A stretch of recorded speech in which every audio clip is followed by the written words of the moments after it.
नरेंद्र मोदी अब बिहारियों के खिलाफ बड़ा षड्यंत्र रच रहे हैं और इस बार हमला सीधा आपके वोट के अधिकार पर है। जी हां, आपने ठीक सुना। मोदी जी के चुनाव आयोग ने गरीब, मजदूर और अपने राज्यों से बाहर काम की तलाश में गए बिहारियों के खिलाफ पूरी बिसात बिछा दी है। कागज दिखाने की जो नई जुगत है, असल में वोटर लिस्ट से लोगों को बाहर करने की कवायद है। पहले समझ लीजिए, वोटर लिस्ट में 3 तरह के रिव्यू होते हैं: रूटीन रिव्यू, समरी रिव्यू और special intensive review. Routine review क्या होता है? ये 365 दिन साल में चलता है। एग्जिस्टिंग वोटर लिस्ट में फेरबदल की जाती है, एडिशन डिलीशन होता रहता है, ये पूरे वक्त चलता रहता है। फिर होता है समरी रिव्यू। ये वोटर लिस्ट को बेस बनाकर कुछ वक्त के लिए, स्पेसिफाइड पीरियड के लिए साल में एक बार होता है, अमूमन चुनावों से पहले होता है। और फिर आता है स्पेशल इंटेंसिव रिव्यू, जो कि मौजूदा वोटर लिस्ट को हटाकर नई वोटर लिस्ट को नए सिरे से बनाने की कार्रवाई होती है। बिहार में 22 साल बाद चुनाव से सिर्फ 2 महीने पहले स्पेशल इंटेंसिव रिव्यू किया जा रहा है। पिछली बार जब यह 2003 में हुआ था, तब इसमें 2 साल लगे थे। अब दावा किया जा रहा है कि यह 1 महीने में ही हो जाएगा। अब यह कैसे संभव है, इसका जवाब चुनाव आयोग या मोदी जी दे सकते हैं। तो स्पेशल इंटेंसिव रिव्यू में होगा क्या, यह भी समझना जरूरी है। अगर आपका 2003 की वोटर लिस्ट में नाम था तो वो नई लिस्ट में स्थापित हो जाएगा, इसमें कोई इशू नहीं है। लेकिन अगर 1987 से पहले आपका जन्म हुआ था तो आपको अपने जन्म और जन्म स्थान का सर्टिफिकेट लगाना होगा।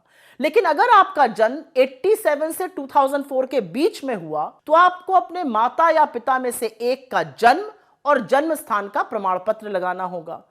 2004 के बाद अगर आपका जन्म हुआ है तो आपको अपने दोनों माता पिता का जन्म और जन्म स्थान का प्रमाण पत्र लगाना होगा। अब सवाल यह, इसमें कौन सी बड़ी बात है? तो पहले समझिए, प्रमाण पत्र मान्य कौन से हैं। बर्थ सर्टिफिकेट मतलब जन्म प्रमाण पत्र, जाति प्रमाण पत्र और स्कूल छोड़ने का प्रमाण पत्र, जो स्कूल लीविंग सर्टिफिकेट कहा जाता है। कौन से प्रमाण पत्र आपके मां बाप के लिए मान्य नहीं है? आधार और वोटर आईडी कार्ड।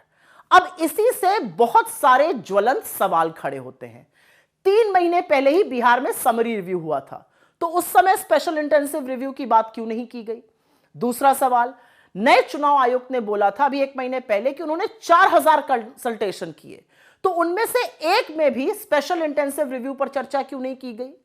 तीसरा बड़ा सवाल, इतना बड़ा कदम उठाने से पहले चुनाव आयोग ने राजनीतिक दलों से विचार विमर्श क्यों नहीं किया? ये सबसे बड़े स्टेक होल्डर्स होते हैं, ये चर्चा क्यों नहीं की गई? चौथा सवाल, ये जो स्पेशल इंटेंसिव रिव्यू है, ये किसकी मांग पर किया जा रहा है? कहां से डिमांड आई है ये होने की? पांचवा सवाल, 22 साल बाद एकाएक निर्णय क्यों लिया गया और शुरुआत बिहार से क्यों की जा रही है, जहां पर कुछ ही महीनों में चुनाव होने हैं? और छठा जबरदस्त सवाल यह है कि अगर यह करना ही था तो मॉनसून के दौरान यह करने की क्या जरूरत थी, जबकि बिहार के 73% जो एरिया है वो बाढ़ग्रस्त है। और अंत में जो सवाल है, प्रमाण पत्र ही चाहिए मां बाप का, तो आधार और वोटर आईडी कार्ड मान्य कैसे नहीं हुआ? कितने लोगों के पास अपने मां बाप के बर्थ सर्टिफिकेट होंगे? बिहार में 8 करोड़ वोटर हैं। इसका सीधा जो प्रभाव है वो 4 करोड़ 76 लाख पे पड़ेगा, जिनका 1987 के बाद जन्म हुआ है। इसका सबसे ज्यादा खामियाजा गरीब, मजदूर और प्रवासी झेलेंगे। मतलब एक प्रधानमंत्री जो अपनी डिग्री ना दिखाने के लिए कानून बनाता है, वो पूरे देश के कागज देखने पर आमादा है। वो क्यों बार बार ऐसे स्वांग रचते हैं जिससे गरीब मजदूर का सबसे बड़ा हथियार, उसका वोट ही छीन लिया जाए? और जो बात बहुत सारे लोग कह रहे हैं कि ये एनआरसी का नवीनीकरण करके नाम बदलकर जो काम चुनाव आयोग के द्वारा कराया जा रहा है, ये किस हद तक सही है, इसका जवाब सिर्फ और सिर्फ मोदी सरकार दे सकती है।